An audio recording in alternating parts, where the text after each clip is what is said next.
Before crowns hardened into metal and banners fixed borders upon the earth, the financial world moved like a river without walls.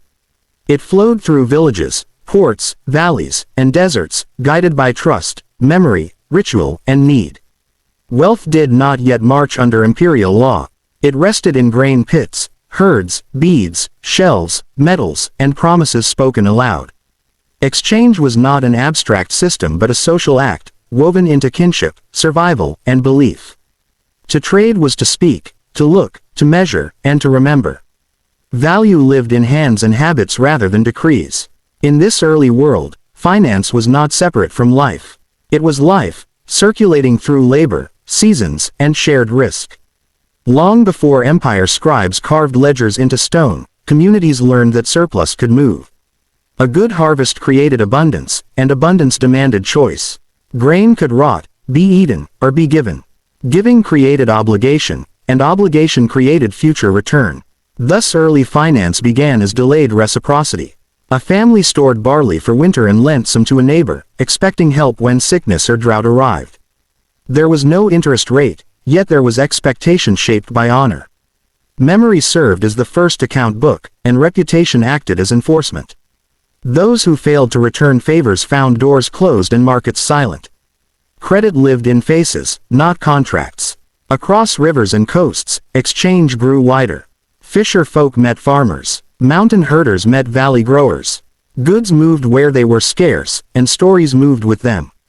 Shells from distant shores gained value not only for beauty but for distance. Distance implied effort, danger, and time, and these qualities deepened worth. Money had not yet settled into coin, but standards emerged.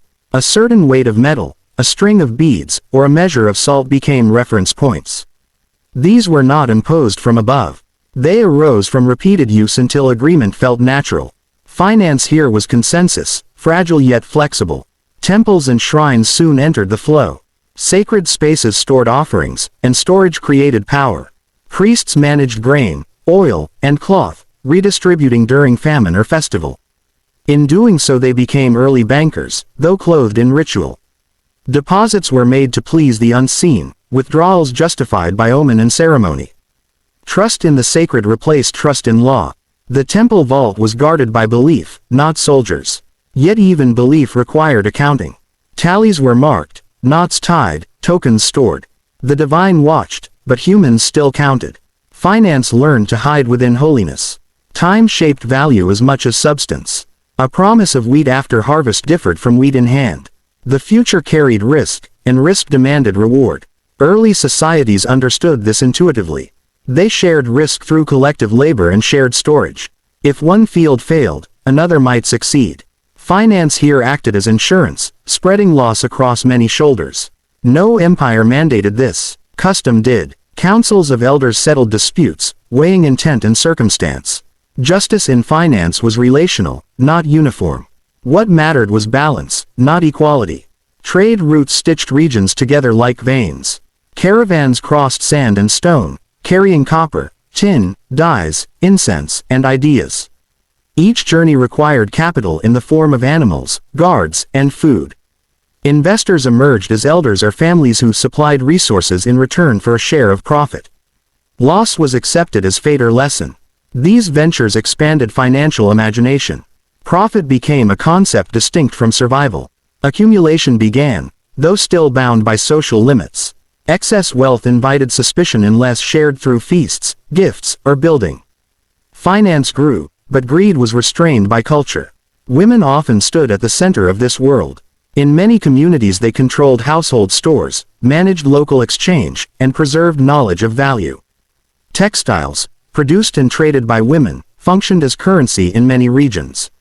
Cloth held labor, time, and skill. It could be divided, gifted, or stored. Marriage itself carried financial dimensions, weaving alliances through dowry and exchange. These systems were complex yet personal. Finance passed through family lines, guided by care as much as calculation. Empires later narrowed this role, but before them it was broad and vital. Conflict tested early finance. Raids and feuds threatened stores and routes. In response, communities hid wealth, diversified assets, and strengthened alliances. Portable value became prized. Beads, metals, and livestock could flee danger. Thus liquidity was understood long before the word existed. Flexibility meant survival. Peace, when it came, expanded trade again. Finance oscillated with stability, learning resilience through repetition. There was no central authority to rescue failure. Each collapse taught caution. Each recovery deepened skill. Measurements slowly sharpened. Weights were standardized through repeated comparison. Balanced scales appeared, simple yet transformative. Fairness could now be demonstrated, not merely claimed. This reduced conflict and widened trust beyond kin. Strangers could trade. Markets formed at crossroads and festivals. These gatherings mixed exchange with celebration, reinforcing bonds. Finance was public, noisy, and visible. There were no hidden derivatives, only hands and goods. Transparency was survival. Language carried financial thought. Words for debt often mirrored words for sin or burden. To owe was to carry weight. To repay was to be free. This moral framing kept finance tied to ethics. Excessive extraction damaged harmony and invited retaliation. Thus limits existed without law. Shame and honor regulated behavior. Storytelling preserved lessons of ruin and wisdom. A tale of a hoarder brought disaster taught restraint more effectively than decree. Before empires, there was no single financial system. There were many, overlapping and adaptive. River cultures differed from steppe cultures. Island traders differed from forest dwellers. Yet all shared principles of trust, reciprocity, and memory. Finance was embedded, not abstracted. It served life rather than ruling it. When empires rose, they captured these flows, stamped them with authority, and claimed permanence. But beneath the later monuments lay this older world, fluid and human, where value moved at the speed of trust and wealth meant the ability to endure together.